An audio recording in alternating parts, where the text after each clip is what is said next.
नमस्कार, स्वागत है आपका हमारे चैनल भक्ति कहानियाँ पर। आज हम आपको एक बहुत ही ज्ञानवर्धक कहानी सुनाने जा रहे हैं और यह कहानी सुनने के बाद आप भी अपनी ज़िंदगी को दोष देना छोड़ देंगे और बार-बार भगवान से शिकायतें करना भी छोड़ देंगे। यह पूरी कहानी सुनने के बाद ही आपको इसमें से एक बहुत ही बड़ा संदेश अपनी ज़िंदगी के लिए मिलने वाला है। तो चलिए दोस्तों, इस कहानी को शुरू करते हैं। एक समय की बात है, एक कौवा वृक्ष की डाली पर बैठा हुआ था और एक कोयल भी वहीं वृक्ष की डाली पर बैठी हुई थी। फिर कौवे ने कोयल की तरफ देखा और विचार करने लगा। वह सोचता है कि मैं भी काला हूँ और कोयल भी काली है, अथवा मेरे रंग में और इसके रंग में कोई अंतर नहीं है। हम दोनों का रंग एक जैसा है, काला। फिर भी लोग इससे प्रेम करते हैं, खड़े होकर इसकी आवाज़ सुनते हैं और मुझे कंकड़ पत्थर मारकर भगाते हैं। इसकी ज़िंदगी कितनी अच्छी है, जो लोग इसको प्रेम करते हैं लेकिन मुझे नहीं करते। कौवा सोचता है कि चलो कोयल से उसके सुख के बारे में पूछते हैं कि उसकी ज़िंदगी इतनी अच्छी है। वह कौवा कोयल के पास गया और पूछने लगा। कौवा बोला, कोयल बहन, आपकी ज़िंदगी कितनी अच्छी और मज़े की है।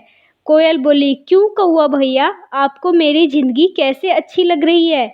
कौवा बोलता है, देखो, हमारे रंग में कोई अंतर नहीं है, फिर भी लोग आपसे प्रेम करते हैं।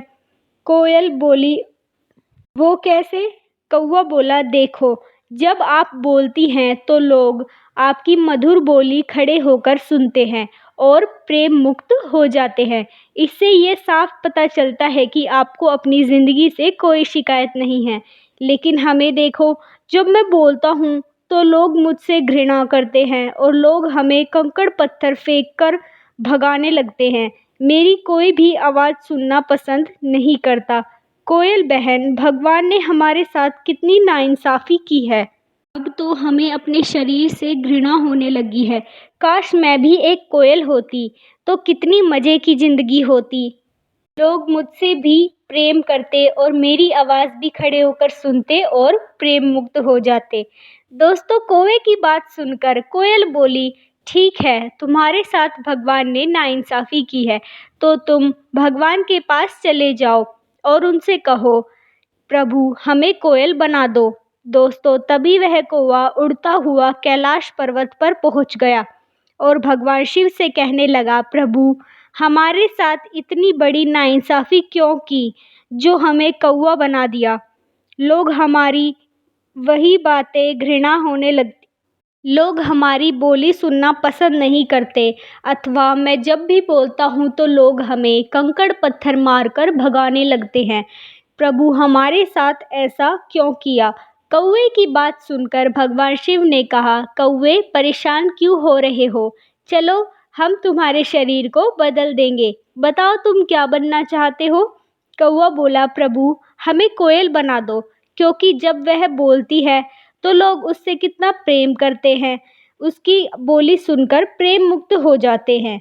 भगवान शिव कहने लगे, ठीक है कौवे, जैसी तुम्हारी इच्छा, परंतु तुम कोयल से पूछ कर आओ कि कहीं उसे अपनी ज़िंदगी से कोई शिकायत तो नहीं है, कहीं वो भी अपना शरीर बदलना तो नहीं चाहती।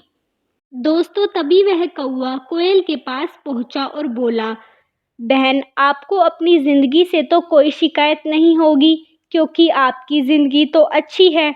आप अपनी ज़िंदगी से खुश होंगी, संतुष्ट होंगी और आपको कोई शिकायत नहीं होगी। कोयल कहने लगी, क्यों।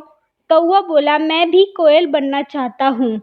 कौवे की बात सुनकर कोयल कहने लगी, कौवा भैया, जो तुम सोच रहे हो वही एक दिन मैंने भी सोचा था कि मैं इतना मीठा बोलती हूँ तो क्या हुआ, परंतु देखने में तो मैं भी काली हूँ, मैं भी तुम्हारे जैसी हूँ देखने में। कौवा बोला, मैं कुछ समझा नहीं।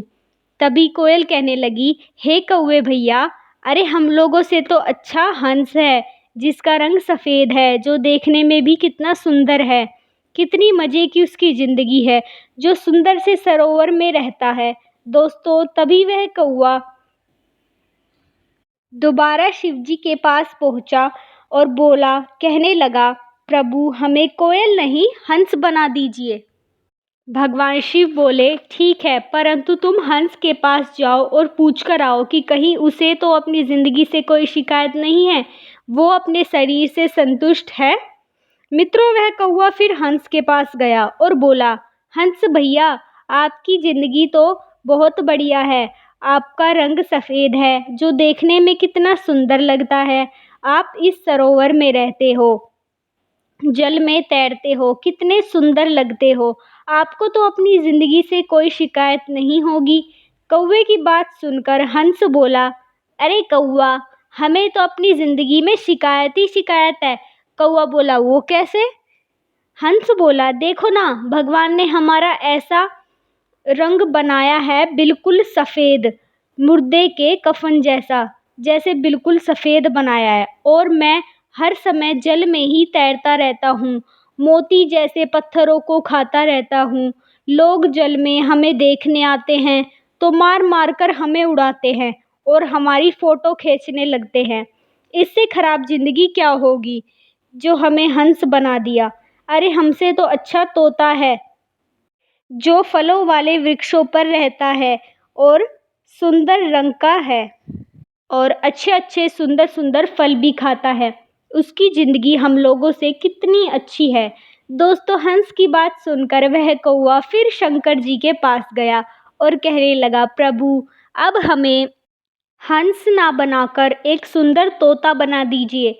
भगवान शिव कहने लगे, ठीक है, हम तुम्हें तोता बना देंगे, परंतु तुम तोते से पूछकर आओ कि वो अपनी ज़िंदगी से संतुष्ट है या नहीं।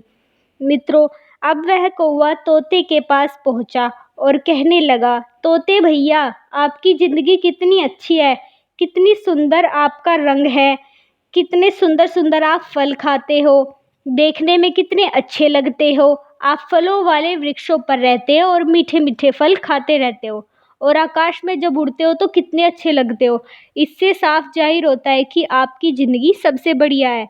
कौवे की बात सुनकर तोता बोला, अरे कौवे, अरे कौवे भैया, तुम तो नहीं जानते कि हमारी ज़िंदगी सुख अरे कौवे भैया, तुम तो ये जानते हो कि हमारी ज़िंदगी सबसे सुंदर है, लेकिन तुम्हें ये नहीं मालूम कि हमारी ज़िंदगी तो सबसे खराब है। कौवा बोला, वो कैसे?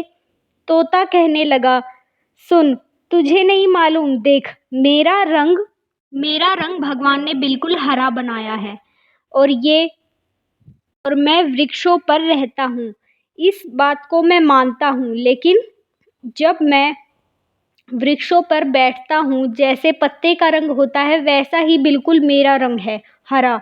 लोग जब फल तोड़ने आते हैं, मैं वहाँ वृक्षों पर बैठा रहता हूँ। लोग डंडे मारते हैं और मुझे देख नहीं पाते, मुझे भी मार खानी पड़ती है, क्योंकि हमारा रंग ही पत्ते जैसा होता है। हमें मार भी खानी पड़ती है।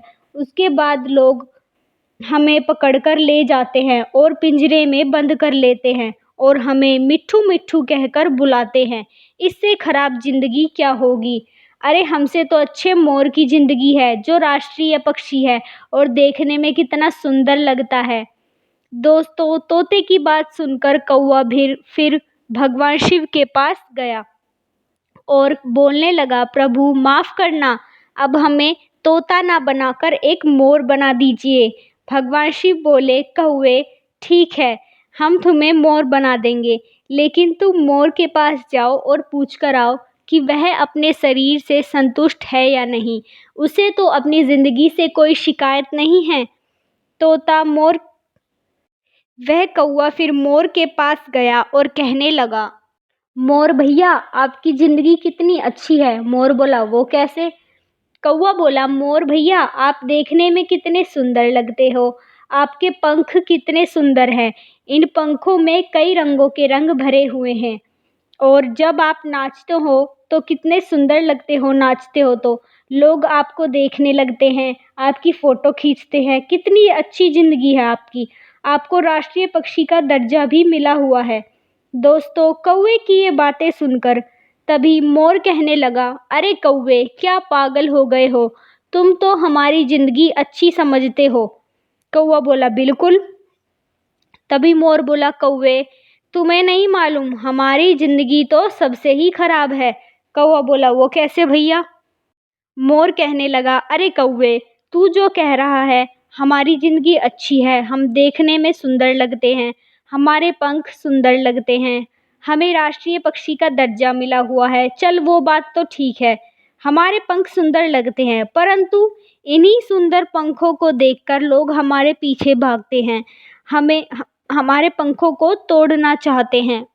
जब मैं नाचता हूँ तो लोग हमें देखते हैं, हमारी फ़ोटो खींचते हैं और छिपकर हमें पकड़ने के लिए भागते हैं और हमारे पंखों को उखाड़ते हैं और उखाड़ करके बाज़ार में बेच देते हैं। और यहाँ तक कि जो लोग हमारे पीछे पंखों के लिए भागते हैं, हमारा पीछा करते हैं और हमें मार भी देते हैं, हमारी हत्या भी कर देते हैं। कौवे, तुम्हें नहीं मालूम हमारी सुंदरता ही हमारी जान की दुश्मन है, क्योंकि इतना सुंदर अगर मैं ना होता तो लोग हमारे पीछे नहीं भागते, हमें मारने के लिए नहीं भागते। अरे तेरी तो ज़िंदगी सबसे बढ़िया है और तू अपनी ज़िंदगी से परेशान हो रहा है।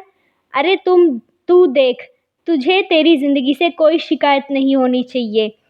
आज़ादी की ज़िंदगी है तेरी, तू स्वतंत्र है, जहाँ भी बैठे, जिस वृक्ष पर भी बैठे, तुम्हें देखकर तेरी ओर कोई नहीं भागता, तुझसे कोई मतलब नहीं रखता, कोई भी लोग तुझे पकड़ने के लिए नहीं भागते। अरे तेरी तो सबसे ज़्यादा आज़ादी की ज़िंदगी जीता है और फिर भी तू अपनी ज़िंदगी से परेशान हो रहा है। तू तो सबसे ज़्यादा अच्छी ज़िंदगी जीता है, अपने शरीर से मायूस हो रहा है। तू पागल कौवे, तू जैसा भी है वैसा ही ठीक है, इसलिए तू उदास मत हो।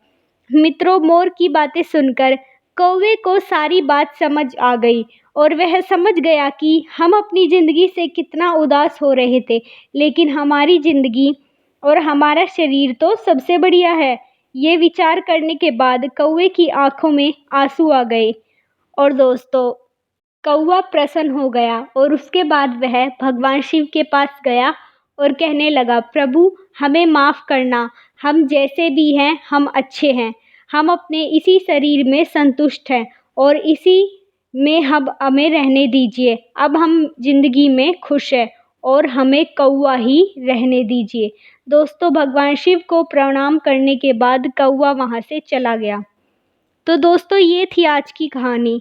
इस कहानी से हमें यह सीख मिलती है कि हमें अपनी ज़िंदगी या शरीर की तुलना दूसरों से नहीं करनी चाहिए और दूसरों को देखकर हमें अपनी ज़िंदगी में कोई भी शिकायत प्रभु से नहीं करनी चाहिए। प्रभु ने हमें जैसा भी बनाया है अच्छा बनाया है और प्रभु हमारे लिए जो भी करते हैं अच्छा करते हैं, इसलिए प्रभु से कभी भी कोई शिकायत अपनी ज़िंदगी को लेकर ना रखें।